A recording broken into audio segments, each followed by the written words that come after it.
દાહોદ જિલ્લાની દેવગઢ બારિયા અને ધાનપુર તાલુકા પંચાયતમાં મનરેગા યોજના અંતર્ગત થયેલા કામોમાં ગેરરીતિ સામે નિયામક દ્વારા પોલીસ ફરિયાદ નોંધાતા એકાઉન્ટન્ટ સહિત 4ની ધરપકડ। દાહોદ જિલ્લામાં નકલી કચેરી ખોલી કરોડોની ઉચાપતનો મામલો સામે આવ્યા બાદ જમીનના નકલી NA હુકમનું કૌભાંડ સામે આવ્યું હતું। ત્યારબાદ વધુ એક મોટું કૌભાંડ સામે આવ્યું છે, જેમાં ગુજરાત સરકારના મંત્રી દેવગઢ બારિયા બેઠકના ધારાસભ્ય બચુભાઈ ખાબડના મત વિસ્તાર દેવગઢ બારિયા અને ધાનપુર તાલુકામાં મનરેગા યોજના હેઠળ માટી, મેટલ રોડ, CC રોડ, ચેકવોલ જેવા કામો અધૂરા કામો કરી કામો પૂર્ણ થયા હોવાના દસ્તાવેજો રજૂ કરી બિલના ચૂકવણા થયા હોવાનું સામે આવતા પ્રાથમિક તબક્કે દેવગઢ બારિયા અને ધાનપુર તાલુકાના કેટલાક ગામોમાં કામની ચકાસણી કરતા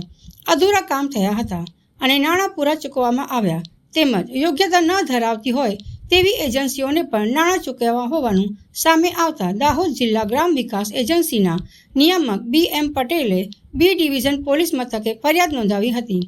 જેમાં 2021થી 2024 દરમિયાન અંદાજિત 71 કરોડ રૂપિયાના ચૂકવ્યા છે તેવી જવાબદાર એજન્સીઓ અને અધિકારીઓ તેમજ કર્મચારીઓ વિરુદ્ધ ગુનો દાખલ કરાતા પોલીસે ધાનપુર તાલુકા પંચાયત અને દેવગઢ બારિયા તાલુકા પંચાયતમાં એકાઉન્ટન્ટ તરીકે ફરજ બજાવતા જયવીર નાગોરી તેમજ મહિપાલ ચૌહાણ અને GRS તરીકે નિમાયેલા ફૂલસિંહ રમેશ તેમજ મંગળા પટેલિયા એમ 4 લોકોની ધરપકડ કરી આગળની તપાસ હાથ ધરી છે।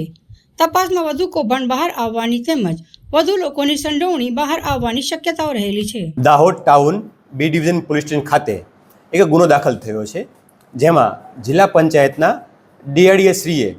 આમાં ફરિયાદી બની અને ગુનો દાખલ કરાવ્યો છે। એ ફરિયાદની હકીકત જોવામાં આવે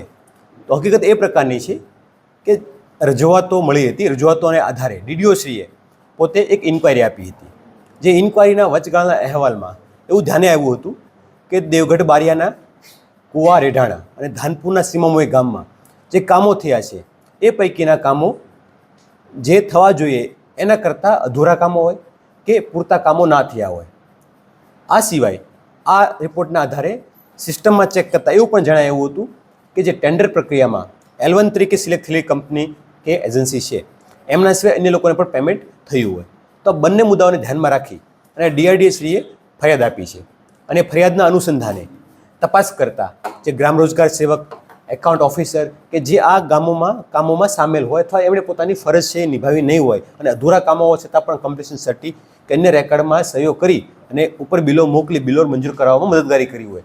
આ અન્વયે જયવીર નાગોરી અને મહિપાલ ચૌહાણ આ બંને દેવગઢ બારિયા અને ધાનપુરમાં એકાઉન્ટ ઓફિસરની ફરજ બજાવતા હતા કે જ્યારે કોઈ બિલ આવે તો પોતાની ડિજિટલ કીથી એમને મંજૂર કરવાની એમની જવાબદારી હતી અને તેઓની બદલી થઈને ઇન્ટરચેન્જ બદલી પણ અન્ય 2 તાલુકામાં જ થયેલી હતી। તો એ બંનેની કે જેમાં L1 સિવાયના ચૂકવણા બાબતે અથવા અધૂરા કામોની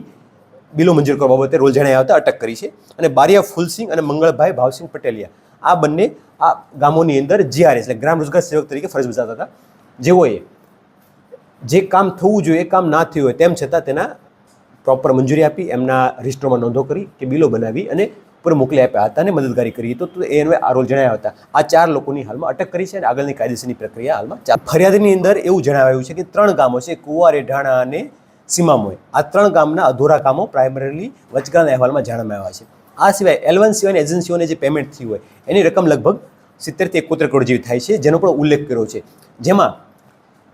કોઈ ગેરરીતિ થઈ છે, ગેરરીતિ કઈ રીતે થઈ છે, કયા કયા નિયમોનો ભંગ કર્યો છે, આ તમામ બાબતે સંબંધિત વિભાગ દ્વારા તપાસ થશે અને તપાસના જે રિપોર્ટ મળશે એ મુજબ આગળની કાર્યવાહી હાથ ધરવામાં આવશે। અલગ અલગ કુલ 27 વત્તા 5-7 એજન્સીઓ છે, ટોટલ મળીને 35 જેવી એજન્સીઓ થાય છે કે જેને નાના મોટા અલગ અલગ કામોમાં અલગ અલગ નાની મોટી રકમને પેમેન્ટ ચૂકવવામાં હોય એવું જણાવ્યું છે। ગઈકાલે FIR દાખલ થઈ છે, અત્યાર સુધીમાં 4 આરોપીઓ અરેસ્ટ થઈ ગયા છે અને તપાસ આગળની ચાલુમાં છે।